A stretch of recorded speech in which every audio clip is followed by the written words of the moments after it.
শোভাযাত্রা আলোচনা সভার মধ্য দিয়ে সারা দেশে পালিত হচ্ছে মাদকদ্রব্যের অপব্যবহার ও অবৈধ পাচার বিরোধী আন্তর্জাতিক দিবস।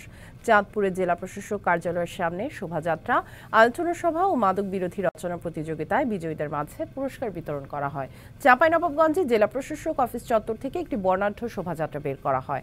পরে গান পরিবেশন, চিত্রাঙ্কন প্রতিযোগিতা ও মাদক বিরোধী চলচ্চিত্র প্রদর্শন করা হয়।